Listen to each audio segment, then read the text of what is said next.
Welcome back to Predicting the NFL with Mickey G. We had a huge bounce back week last week. Okay, going from 6-10 to last week being 10-6. So obviously big improvement. We're back on top. We matched our week 1 total, and now we're going to a week full of buys. So we should be able to do very good. Game of the week we got correct. Upset we got incorrect. Crapfest we got correct. The Jersey team, the Jaguars, they lost, but I did pick them to lose, so I was, in fact, correct. Now, so far in 2024, we are now 34-30, so back above 500. 2-2 in games of the week, 1-3 in upsets, 2-2 in crapfests.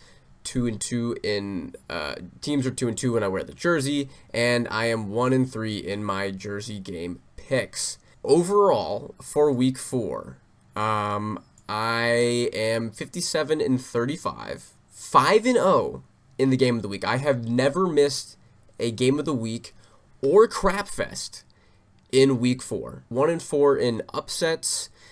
Teams are 1-2 when I wear their jersey, and I am 2-1 in my jersey picks. Looking back on last week, we had some interesting things. The Jaguars sold. They should have beat the Texans. They were above, and then coaching got in the way. Bigsby had a nice 50-yard run, and we got the ball down to the 2-yard line, and then we did not score a single point after that. Anthony Richardson, to the shock of all, got injured, left the game, and then Joe Flacco came in and locked it down for him and beat the Steelers. The Broncos and the Jets played one of the worst games I have ever seen. Bo Nix at one point was, I think, 7 of 15 for negative 70 yards. And his team won the game. The Chiefs beat the Chargers in a close one-score victory, as I thought they would. The Browns, they actually did not beat the Raiders. The Raiders, I still can't get a grasp on which games are going to win, which games are going to lose. It still doesn't make sense to me. The Bills got embarrassed by the Ravens. I was not correct there at all. The Titans, though, they did what I thought they would do, but it also helped that Will Levis got benched for former Steelers guy. Mason Dixon is my friend. Mason Crosby is a former kicker. What is his name? Mason Rudolph. Mason Rudolph came in for them and had a pretty solid game. I mean, the Dolphins are terrible, so he didn't have to do a whole lot. Huntley did not look good. They still do not have a functional quarterback on the roster. The dog is barking again. The Bengals and the Panthers had a pretty nice back and forth shooter, but the Bengals were able to come away with a victory in that one. The Patriots got destroyed by the Niners as expected. The Cowboys and the Giants played an awful game on Thursday, with the Cowboys coming out on top. The Vikings and the Packers. Vikings came out hot. They were up 28-0, I think, at halftime, and then both teams decided they wanted to win and lose the game. The Packers were scoring points, but then they were also turning the ball over consistently. Jordan Love looked like Brett Favre in his comeback game. He threw lots of touchdowns and lots of interceptions, so it was a pretty even game there for him.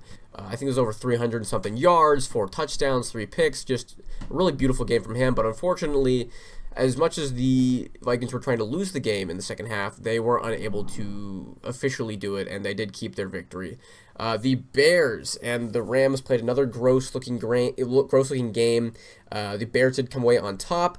The Buccaneers absolutely destroyed the Eagles, just had their way with them in every way possible. The Saints and the Falcons had a bad game that scored a decent amount of points, but no one really looked that good. And then Younghoe Koo came in and hit a 58-yarder to win the game in that one, which was sick.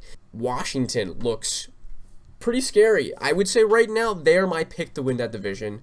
Jaden Daniels has been surpassing my expectations. I just thought he might be injured by now. Not to say that still can't happen, but at this point he's playing kind of fun, reminding me a little bit of RG3, and I was a huge RG3 fan, so I might have to change my thoughts on Jaden Daniels, might have to become a fan there. And the Seahawks and the Lions performed great on Monday night. They gave us lots of points. They made us not have to watch the terrible Tennessee Titans and Dolphins game. And Jared Goff did not throw any completion. He did not goof. And that's how they win games, man. If Jared doesn't goof, then they're winning the football game. That's how it works. So that was good from them. That's how last week went. So that means it's time to look at this week and make some predictions. First, we have our game of the week. Okay, we have the Bills at the Texans. The Bills coming off a tough loss last week, and the Texans are starting to really not be that impressed with me. However, both of these teams are 3-1. Both of them are top of their division, so I'm expecting a good matchup from them just based on that alone. But I do think the Bills are the better team. I didn't like what I saw from either team last week, but I think the Bills have a better chance to lock back in and take back that spot. So I'm going with them in this one. Next is the Colts at the Jaguars. This is actually our upset of the week, okay? The Jaguars have not got a win yet, but however, this is their legally mandated win against the Colts at home, so I think they're going to do it. Plus, they're also bringing out the throwback jerseys for this game, so that's going to be beautiful to see, and I think they're able to pull it off in those unis against the Colts, who they always beat. However, I think it might be I think Anthony Richardson might try to play, which is bad for the Colts. But, I mean, Flacco comes in, could give him a little boost kind of thing. But I still think the Jaguars have a chance of getting this one, so I got to take him in this. Next is the Ravens at the Bengals. Bengals had their first victory, but they still don't look good. The Ravens had their, I think, second victory now. Yeah, 2-2, and they looked really good against the Bills. They've had a pretty tough schedule so far, except for the loss to the Raiders, which I still don't understand. But I'm definitely going with the Ravens in this one. They're the better team. They're going to go out there and they're going to win that.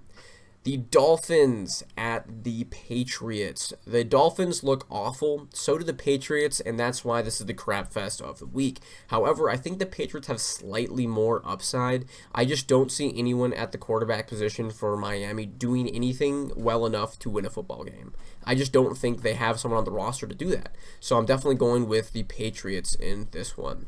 Next is the Raiders at the Broncos. So the Broncos played one of the worst games I've ever seen last week, and the Raiders were able to get a squeaky win against the Browns. The Raiders I still like, however, Davante Adams is demanding a trade, so that's not great, but they did win without him last week, and I think they can win again without him, so I'm going to go with the Raiders. Next is our Jersey game of the week, a revenge game. It's the Jets at the Vikings. Sam Darnold going up against his former team, the team that drafted him, the team that gave him no help, and now here he is in Minnesota. He's got a great defense to help him on that side. He's got Jay Jettas, Jordan Addison, a lot of other playmakers. He's looking good so far, and the Jets have not inspired me at all. I'm 100% picking the Vikings in this one.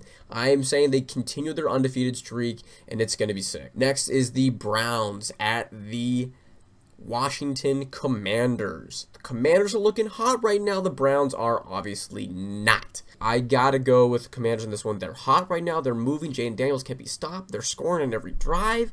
It's very, very impressive what I'm watching them do, and I think they continue to do it. Next is the Cowboys at Steelers. If the Cowboys didn't look like absolute garbage, this could have potentially been the game of the week. But unfortunately, the Cowboys look like trash. Parsons is hurt. Lawrence is hurt. Their whole defense looks awful. They can't stop a cold, and their offense can't score either, even against inferior opponents. Like, it's just gross to watch. It's not good football, and this game is going to suck to watch. Both these teams love to just...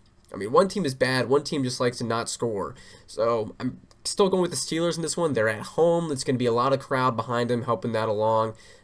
A lot of people are going to watch this game, and I don't know why, because it's going to suck. Next is the Saints at the Chiefs. This was another close one for Game of the Week. However, the Saints have fallen off a little bit since then, and the Chiefs are still hot, but Rashee Rice, big injury there. However, he might have escaped without an ACL tear, so that's great for the Chiefs. It'll be interesting to see who steps up in his absence. Will it be the rookie? Will it be someone else? Will Kelsey continue to get more targets? Had his first solid game of the year last week. The Chiefs are winning this one. It's a Monday night game, and they're just the better team here, let's be honest. Next is the Buccaneers at the Falcons. I'm excited for every single division matchup in this division. Even the Panthers now, since they have Andy Dalton playing, it just gets me excited. This is going to be exciting. I've been picking the home team in all of these matchups, and that's not going to change here. I think the Falcons, going to hear they tie up that division. They're going to both be 3-2 now. I love this division. Is my most fun division, I think, this year. Next is the Panthers at the Bears. The Bears, they're winning games, but they're not looking good doing it. And the Panthers, they had their first win with Andy Dalton. They're still able to score points now, and I think they can go up against this Bears defense, and I think they can get another victory on their hands. So I'm going to go with the Panthers in this one. Next is the Cardinals at the 49ers. 49ers had a nice bounce back. They had Debo back. They had Kittle back. They were unstoppable. The Cardinals, after their one win that they had, they thought they were looking good, but I think that division's just all over the place. So I'm going to go with the 49ers in this one. I still think they're definitely the better team, and they're going to bring it out in this one. Next is the Giants at the Seahawks. Seahawks had a tough first loss of the season against the Lions. The Giants are not the Lions. The Seahawks should be able to go out there. They should win. They've been beating teams that are bad. The first good team they played, they still scored points on, and their defense let them down like I thought it would. Besides Malik Neighbors, not a whole lot going on that team, so I think the Seahawks are able to get this one. And finally, we have the Packers at the Rams. The Packers, ooh baby, they look interesting. With Jordan Love coming back, now it's not the first week after injury. They should be able to go out there. They should be able to score some points. They looked good in the second half, really good in the second half against the Vikings, but it just wasn't enough to get them the victory once they were down so far. And the Rams, they're struggling, man. They're 1-4. They're 1 wins against the Niners. Just a weird team over there. Or I guess they're going to be 1-4 after I pick the Packers. I'm picking the Packers. I think they're the better team here. So that's all for the predictions. The 4 teams on the bye this week are the Titans, Chargers, Lions, and Eagles. And I forgot to mention, Will Levis did, in fact, have another beautiful, funny image. This time it's him crying on the bench, learning that he has been benched. I'm sorry, dude. If you want to if you want to play football and start, you got to actually win football games and not turn over the ball every play. That's all for this week. Thanks for stopping by, and hopefully we continue our hot streak here. Go 10-6 again. Well, can't do that again. It's not as many games. 10-4, I guess, then. Hopefully we keep up the wins, and I'll see you guys all next week.